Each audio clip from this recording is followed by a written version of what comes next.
Back to special focus. రెండు పార్టీల్లో అనేక కుటుంబాలు పాతుకుపోయున్నాయి. జిల్లా రాజకీయాలను ఆ కుటుంబాలే శాసిస్తూ ఉంటాయి. ఎంపీలు, ఎమ్మెల్యేలుగా చక్రం తిప్పుతూ ఉంటారు. దశాబ్దాలుగా రాజకీయాల్లో ఉన్న ఈ కుటుంబాలకు గతంలో ఎన్నడూ లేనంత ప్రాధాన్యం దక్కింది. టీడీపీ, వైసీపీ ఈ విషయంలో పోటాపోటీగానే ఉన్నాయి. ఫ్యామిలీ ప్యాక్ రాజకీయాలు రెండు ప్రధాన పార్టీల్లోనూ స్పష్టంగా కనిపిస్తున్నాయి. ఒకే ఇంటి నుంచి ముగ్గురు నలుగురికి టికెట్లు, కుటుంబ రాజకీయాలను ప్రోత్సహిస్తున్న పార్టీలు, ఫ్యామిలీ ప్యాకేజీలతో గెలుపుకు స్కెచ్, భార్యాభర్తలు, మామ అల్లుళ్ళు, బాబాయ్ అబ్బాయి, వియ్యంకులు. ఇలా ఏపీ అసెంబ్లీ, లోక్సభ అభ్యర్థుల జాబితాలో ఫ్యామిలీ ప్యాక్ కనిపిస్తోంది. ఒకే కుటుంబం నుంచి పలువురికి సీట్లు దక్కాయి. ఎన్నికల ముందు వరకు ఫ్యామిలీకి ఒక్క టికెట్ మాత్రమే అని చెప్పే పార్టీలు టికెట్ల కేటాయింపు వరకు వచ్చేసరికి దానికి రివర్స్లో ఒకే కుటుంబంలో పలువురికి టికెట్లిచ్చేశాయి. ప్రధాన రాజకీయ పార్టీలన్నీ టికెట్ల కేటాయింపుల్లో ఫ్యామిలీకే ప్రాధాన్యతనిచ్చాయి. పరిస్థితులను బట్టి ఒకే కుటుంబం నుంచి ఇద్దరు ముగ్గురిని కూడా బరిలోకి దించాయి. రాజకీయ నేపథ్యం, నియోజకవర్గాల్లో బలాబలాలకు అనుగుణంగా వారసులు, బంధువులను బరిలో నిలిపాయి. ఏపీ అసెంబ్లీ ఎన్నికలకు ఏప్రిల్ 18 నుంచి నామినేషన్ల స్వీకరణ జరగనుంది. మే 13న పోలింగ్, జూన్ 4న ఫలితాలు వెల్లడి కానున్నాయి. ఏపీ అసెంబ్లీ రెండు రాష్ట్రాలలోని పార్లమెంటు స్థానాలకు 4వ దశలో పోలింగ్ జరగనుంది. ఇప్పటికే అభ్యర్థులు ఫైనల్ కావడంతో ప్రచారం పట్టాలెక్కేసింది. సభలు, సమావేశాలు ఊపందుకుంటున్నాయి. ఏపీలోని అన్ని పార్టీలు కుటుంబ రాజకీయాలకు ప్రోత్సాహం అందిస్తున్నాయి. అన్ని పార్టీలు ఫ్యామిలీ పాలిటిక్స్ కు అగ్రపీఠం వేస్తున్నాయి. ఒక కుటుంబం నుండి ఒక్కరే పోటీ చేయాలనే రూల్ లేదు. కానీ ఒకే ఫ్యామిలీలో ఇద్దరు ముగ్గురికి స్పేస్ ఇస్తే పార్టీలో ఇతర నేతల నుండి అసంతృప్తి రావడం సహజం. అందరికీ అవకాశం రావాలంటే కుటుంబానికి ఒక్కరు అనే రూల్ అమలు చేయటం సరైంది అనిపిస్తుంది. కానీ ప్రాక్టికల్ గా చూస్తే తల్లి లేదా తండ్రి యాక్టివ్ పాలిటిక్స్ లో ఉన్న టైంలోనే వారసుల్ని కూడా పొలిటికల్ గా సెట్ చేయాలని లెక్కలేసుకుంటున్నారు. నీకా నియోజకవర్గం, నాకీ స్థానమని పంచుకోవడంతో మొదలై ఒక్కో ఫ్యామిలీలో పలువురికి టికెట్లు దక్కుతున్నాయి. పదవులు పంచుకుంటున్నారనే మాట రాకుండా ఉండడానికి, వారసత్వ రాజకీయాలకు కాకుండా కష్టపడే నేతలకే ఛాన్స్ ఇస్తున్నామని చెప్పుకోవడానికి రాజకీయ పార్టీలు ఆరాటపడతాయి. కానీ ఎన్నికల టైం వచ్చేసరికి దీనికి భిన్నమైన ఈక్వేషన్లు కనిపిస్తున్నాయి. దీంతో ఆంధ్రప్రదేశ్లో ఒకే కుటుంబం నుంచి ముగ్గురు నలుగురు నేతలు అసెంబ్లీ, పార్లమెంటు ఎన్నికల బరిలో కనిపిస్తున్నారు. అది కూడా ఒకే పార్టీ సింబల్ పై వేర్వేరు నియోజకవర్గాల్లో పోటీ చేస్తున్నారు. ఫ్యామిలీ ప్యాకేజీలు ప్రకటించడంలో ఏ పార్టీ కూడా తక్కువ తినలేదు.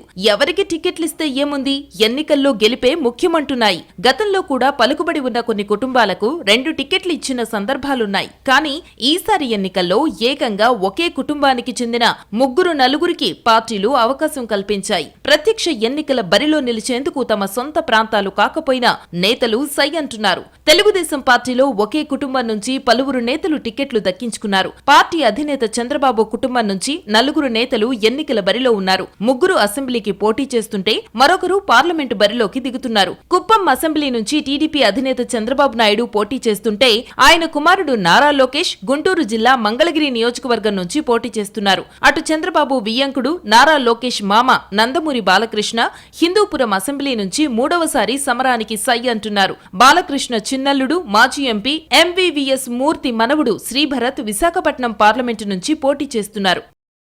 మాజీ కేంద్ర మంత్రి కింజారపు ఎర్రన్నాయుడు ఉత్తరాంధ్ర రాజకీయాలతో పాటు టీడీపీలోనూ చెరగని ముద్ర వేశారు. చంద్రబాబు నాయుడికి కుడిభుజంగా వ్యవహరించారు. ఆ కుటుంబం నుంచి ఆయన వారసుడిగా కింజారపు రామ్మోహన్ నాయుడు రాజకీయాల్లోకొచ్చారు. 2014-2019 ఎన్నికల్లో శ్రీకాకుళం పార్లమెంటు నుంచి పోటీ చేసి గెలుపొందారు. మరోసారి అదే స్థానం నుంచి పోటీ చేయనున్నారు. ఏపీ టీడీపీ అధ్యక్షుడు కింజారపు అచ్చెన్నాయుడు టెక్కిలి నియోజకవర్గం నుంచి బరిలోకి దిగుతున్నారు. ఎర్రన్నాయుడు అల్లుడు ఎమ్మెల్యే ఆదిరెడ్డి భవానీ భర్త ఆదిరెడ్డి రాజమండ్రి సిటీ నుంచి పోటీ చేస్తున్నారు. తెలుగుదేశం పార్టీలో చంద్రబాబు నాయుడు కుటుంబం తరువాత ఎక్కువ సీట్లు దక్కించుకున్న ఫ్యామిలీ కింజారపు ఫ్యామిలీనే. 2 అసెంబ్లీ, 1 పార్లమెంటు టికెట్ ఇచ్చింది తెలుగుదేశం పార్టీ. రామ్మోహన్ నాయుడు మామ బండారు సత్యనారాయణ మూర్తికి పెందుర్తి టికెట్ ఆశించారు. అయితే పొత్తుల్లో భాగంగా ఆ సీటు జనసేనకు వెళ్లిపోయింది. వైసీపీ నుంచి టీడీపీలో చేరిన ఎంపీ వేమిరెడ్డి ప్రభాకర్ రెడ్డి నెల్లూరు లోక్సభ స్థానం నుంచి పోటీ చేస్తుంటే అనూహ్యంగా వేమిరెడ్డి ప్రభాకర్ రెడ్డి సతీమణి మాజీ టీటీడీ బోర్డు మెంబర్ వేమిరెడ్డి ప్రశాంతిరెడ్డికి అదే లోక్సభ పరిధిలోని కోవూరు అసెంబ్లీ టికెట్ దక్కింది. భార్యాభర్తలకు లోక్సభ, శాసనసభ స్థానాల నుంచి పోటీ చేసే అవకాశం వచ్చింది. వీరి బంధువు మాజీ మంత్రి సోమిరెడ్డి చంద్రమోహన్ రెడ్డి సర్వేపల్లి అసెంబ్లీ స్థానం నుంచి పోటీలో ఉన్నారు. అటు మాజీ మంత్రి పొంగూరు నారాయణ నెల్లూరు సిటీ నుంచి తెలుగుదేశం పార్టీ తరఫున పోటీ చేస్తుంటే ఆయన వియంకుడు మాజీ మంత్రి గంటా శ్రీనివాసరావు భీమిలి అసెంబ్లీ స్థానం నుంచి బరిలో ఉన్నారు. అలాగే జేసీ ప్రభాకర్ రెడ్డి తనయుడు అస్మిత్ రెడ్డికి తాడిపత్రికి టికెట్ ఇచ్చింది టీడీపీ. అనంతపురం పార్లమెంటు సీటును జేసీ తనయుడు పవన్ రెడ్డి ఆశించినా దక్కలేదు. ఇటు మాజీ మంత్రి పరిటాల సునీత రాప్తాడు నుంచి పోటీ చేస్తుంటే ఆమె తనయుడు శ్రీరామ్ ధర్మవరం అసెంబ్లీ సీటును ఆశించారు. కానీ పొత్తులో భాగంగా అది బీజేపీకి దక్కింది. అటు యనమల ఫ్యామిలీకి కూడా మంచి అవకాశాలిచ్చింది టీడీపీ. యనమల రామకృష్ణుడి కుమార్తె దివ్య తుని స్థానం నుంచి పోటీ చేస్తుంటే స్వయాన యనమల అల్లుడు కడప జిల్లాకు చెందిన పుట్టా మహేష్ యాదవ్ కు ఏలూరు ఎంపీ అభ్యర్థిగా అవకాశం వచ్చింది. ఎక్కడో కడప నేతకు ఏలూరు టికెట్ ఇవ్వడంతో ఇక్కడ ఆశావహుల్లో తీవ్ర అసంతృప్తి కనిపించింది. ఓవరాల్ గా ఫ్యామిలీ ప్యాకేజ్ టీడీపీ ఓటేసింది. ముగ్గురు నలుగురికి టికెట్లు ఇవ్వడంతో పార్టీలో అంతర్గతంగా చర్చ కూడా నడుస్తోంది. Back to special focus. కష్టపడే వాళ్లకే పదవులు అంటారు. పార్టీ కోసం నేతలు త్యాగాలు చేయాలి అంటారు. కానీ సీట్ల కేటాయింపు దగ్గర మాత్రం కొందరికే ఎక్కువ ప్రాధాన్యం ఇస్తారు. ఆశావహులు ఎందరు ఉన్నా పట్టించుకోరు. ఎదిగే అవకాశం ఉన్న నేతలు కళ్ల ముందు ఉన్నా రిస్క్ తీసుకునే ధైర్యం చేయరు. దాని ఫలితమే ఇప్పుడు కనిపిస్తున్న family pack politics. Family pack కి ప్రాధాన్యం ఇవ్వడంలో పార్టీలకు వాటి కారణాలు వాటికుండొచ్చు. కానీ పార్టీ గెలుపు కోసం త్యాగాలు చెయ్యాలని చెప్పే అధినేతలు టికెట్ల కేటాయింపులో మాత్రం కొన్ని కుటుంబాలకే ప్రాధాన్యం ఇవ్వడం అన్ని పార్టీల్లో అసంతృప్తికి కారణమవుతోంది. ప్రజాస్వామ్య వ్యవస్థలో అందరికీ ఎదిగే అవకాశాలుండాలి. టికెట్ల కేటాయింపులో ఏదో ఒక నియమం ఉండాలి. అలాంటివి అనుసరించకపోతే రాచరికపు రోజులు కనిపించే అవకాశముంది. భార్యాభర్తలు, అన్నాతమ్ముళ్లు, బాబాయ్ అబ్బాయిలు, వియంకులు ఇలా టికెట్లు ఇచ్చుకుంటూ పోతే దానికి అంతు లేకుండా పోవడం ఖాయం. ఒక్కసారి టికెట్ సాధించుకున్న వారు మరోసారి హక్కుగా భావిస్తున్నారు. ఇక గెలిస్తే ఆ నియోజకవర్గం తన అడ్డాగా భావించడం సహజంగా మారింది. ఆ నేత కాస్త సీనియర్ కాగానే వారసులుగా పిల్లల్ని తెరపైకి తేవడం, ఈలోపు అన్నాతమ్ముళ్లు పాలిటిక్స్ లోకి వచ్చేయడంతో ఒక్కో ఫ్యామిలీలో 5-6 టికెట్ ఆశించే వాళ్లు పెరుగుతున్నారు. దశాబ్దాల తరబడి ఒకే కుటుంబం ఒకే నియోజకవర్గంలో చక్రం తిప్పుతూ ఇతరులకు స్థానం లేకుండా చేస్తున్నాయి. దీనివల్ల స్వయం శక్తితో రాజకీయాల్లో ఎదిగే నేతలకు అవకాశమిచ్చే పరిస్థితి లేకుండా పోతోంది. ఓ పక్క పార్టీ అధినేతలు త్యాగాలు చెయ్యాలని, పదవులు వచ్చినా రాకున్నా పార్టీ కోసం పనిచెయ్యాలని చెబుతుంటారు. కానీ ఎన్నికల విషయానికొచ్చేసరికి ఒకే కుటుంబంలో 2-3కి సీట్లు కేటాయించేస్తున్నారు. ఈ విషయంలో ఆ పార్టీ ఈ పార్టీ అని తేడా లేదు. అన్ని పార్టీలు ఒకేలా ఉన్నాయి. ఇప్పటికే కూటమిలో పొత్తు కారణంగా టిక్కెట్లు కోల్పోయిన మాజీ ఎమ్మెల్యేలు, భంగపడిన సీనియర్ నాయకులు మండిపడుతున్నారు. రాష్ట్ర ప్రయోజనాల దృష్ట్యా త్యాగాలు తప్పవని ఓరడింపు మాటలు చెబుతూనే కొన్ని కుటుంబాలకు, కొత్తగా పార్టీలో చేరిన వారి కుటుంబ సభ్యులకు టిక్కెట్లు ఎలా కేటాయించగలిగారనే ఆవేదన నాయకుల్లో వ్యక్తమవుతోంది.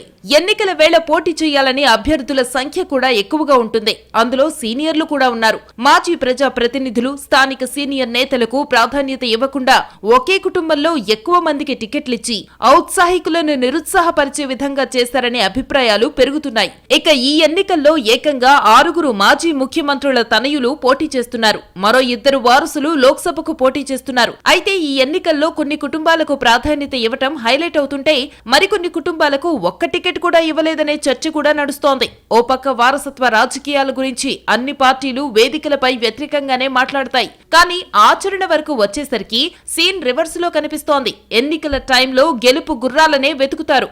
ఆర్థికంగా బలంగా ఉండడంతో పాటు ఆల్రెడీ నియోజకవర్గంలో పాతుకుపోయిన కుటుంబమైతే తేలిగ్గా ఉంటుందనే అంచనాకు వస్తారు.